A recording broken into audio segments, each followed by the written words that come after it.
Alam mo ba na naglabas na naman ng bagong Honda Click 125 ang Honda Philippines? Kaya naman pinuntahan agad natin ito dahil nilaunch nga nila ito dito sa SMX Convention Center sa Makina Motor Show 2024. At pinuntahan nga ito ng maraming tao tulad ng mga media, vloggers at mga motorcycle enthusiasts. Grabe, ang gaganda talaga ng mga model ng Honda Click 125. At alam mo ba na umabot na sa 10 million sales achievement ang nagawa nitong Honda Click 125?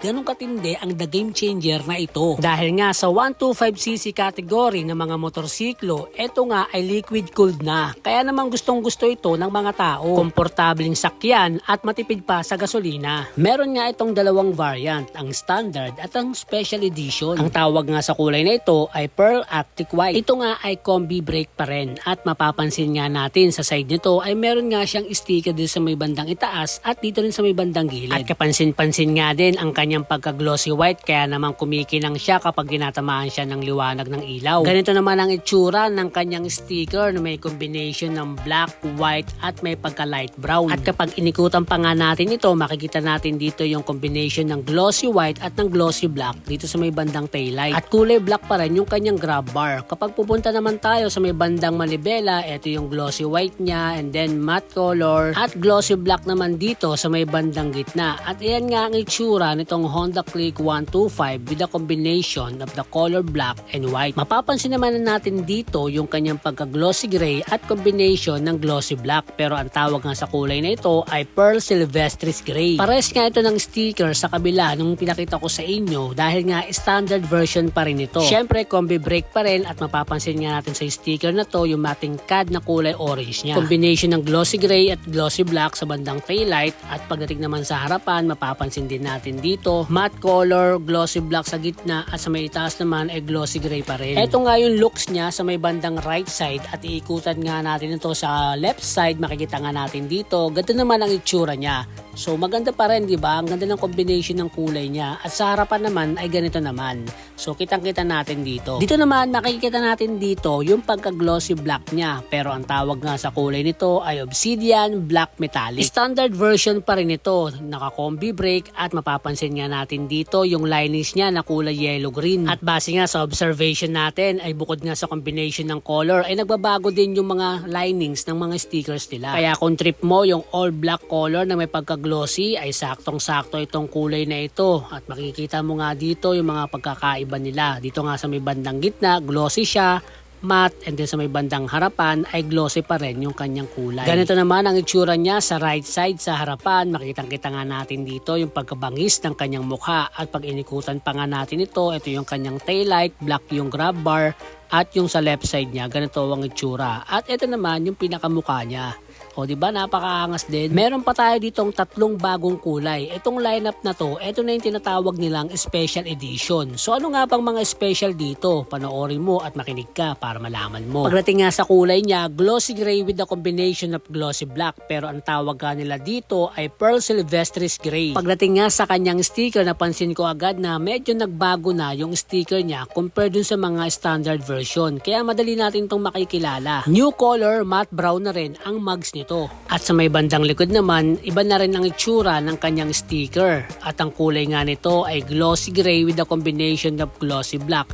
At mapapansin agad natin dito yung kanyang grab bar, kulay matte brown na rin. Ito nga ay two-tone color combination with striking sporty finish. Kaya malalaman agad natin kung ito ay standard version or special edition. Ganito naman ang itsura niya sa left side. At kung tayo ay pupunta sa kanyang manibela, ito nga yung combination niya ng glossy gray at sa may bandang gitna nga ay ang glossy black. Isa nga ito sa mga usong-usong kulay ngayon. Kaya kung mahilig ka sa mga color gray ay bagay na bagay sa ito. All LED ang mga ilaw nito, mapa headlight, taillight, pati na rin ang winker nito para sa ating mga safe ride. At kung trip mo naman ang color blue na merong combination ng color white ay saktong-sakto sa ito. Ang tawag nga sa kulay nito ay Stellar Blue Metallic. Sa left side, ganito nga ang itsura niyang kanyang decals stickers na talaga naman bumagay sa kanyang forma na nagbigay ng mas pagiging astig astig ng kanyang itsura. Dahil nga special edition din ito, matte brown color din ang kanyang mugs with wider tubeless tires at wavy disc brake. Sa side naman, ang kulay nga ng fairings niya ay color blue with sticker at mapapansin nga natin sa kanyang grab bar ay matte brown na rin ng kulay. O diba may pausok pa, ganyang kalupit ang mga special edition.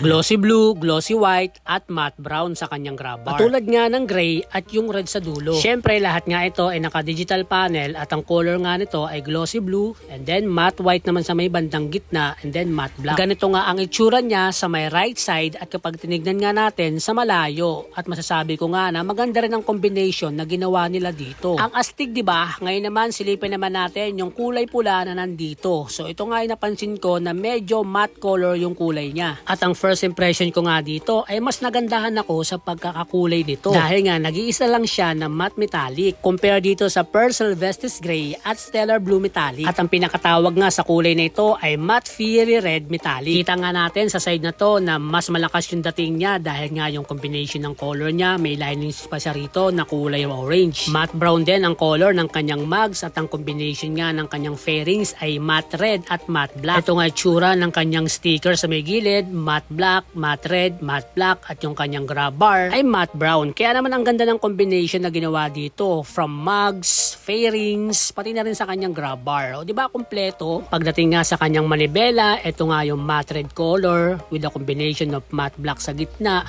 Kaya naman ang linis-linis niyang tignan. So all black siya na merong combination ng red. At eto nga ang itsura ng kanyang harapan sa malayo. O di ba napakaangas? Kaya eto na nga yung lineup natin ng mga special edition. Kung ikaw ang tatanungin, anong kulay kaya ang mapipili mo dito? I-comment mo naman sa ating comment section para malaman natin kung ano ang nagustuhan mo sa mga bagong lineup ng special edition. At para nga hindi ka malito, ito nga ang mga nagbago sa mga special edition. Ang new matte brown cast wheel color with wider tubeless tires. At syempre kapansin-pansin agad natin dito nung ating nakita ang mga color nito. Ito nga ay may new two-tone color combination. At syempre yung bagong kulay ng kanyang grab bar sa may likuran na matte brown. At bukod nga dyan, sa iba pa niyang specs ay pares na rin siya sa standard version. Sa madaling salita, color combination lang talaga ang nagbago sa kanya. Pero syempre, bibigyan na rin kita ng features na itong Honda Click 125. Ito nga ay 125cc liquid-cooled PGM-FI ESP engine. Meron na nga itong USB charger at ang kagandahan pa nga dito ay may takip na nga ito. Naka-wavy disc ang harap at drum brake naman sa likod. Ito nga ay combi brake system o yung tinatawag nating CBS. Ito nga ay full digital meter panel kaya naman very clear at kitang-kita agad natin yung mga naka-display dito. Meron nga rin itong park brake lock na kung saan magagamit ito para sa ating safety kapag tayo ay nag-stop sa mga uphill or downhill na area. Pagdating naman sa mga ilaw, ito nga ay all LED lighting system, mapa tail light, headlight, pati na rin ang kanyang winker. Meron nga itong 18-liter luggage bags na kung saan marami tayong mailalagay na mga gamit natin. At pagdating nga sa kanyang ignition, ito nga ay naka-secure key shutter. At pagdating nga sa kanyang iba pang mga specification, ito nga ang kanyang bore stroke 52.4 by 57.9 mm. Maximum power 8.2 kW at 8,500 RPM. Maximum torque 10.8 Nm at 5,000 RPM. Ang sukat ng gulong nito sa harapan ay 90-80-14 at sa likod naman ay 180-14 at parehas nga itong tubeless. Wheelbase naman ay 1,280 mm.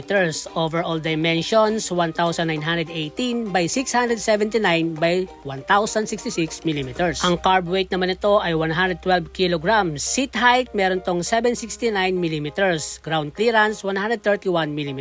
At ang fuel tank capacity ay 5.5 liters. At pagdating naman sa konsumo ng kanyang gasolina, ito nga ay merong record na 50.3 km per liter ayon nga sa ating WMTC test method. O di ba napakatipid? Pagdating naman sa presyo, ang standard type natin ay merong SRP na 81,400 pesos only at ang ating special edition ay merong 83,900 pesos only. Kaya ano pang hinihintay nyo kung kayo ay naghahanap ng Honda Click 125 na bagong-bago ay eto na nga yun. So paano mga true friend, ride safe po tayo lagi at abangan nyo pa ang mga susunod nating content pagdating sa mga motorsiklo.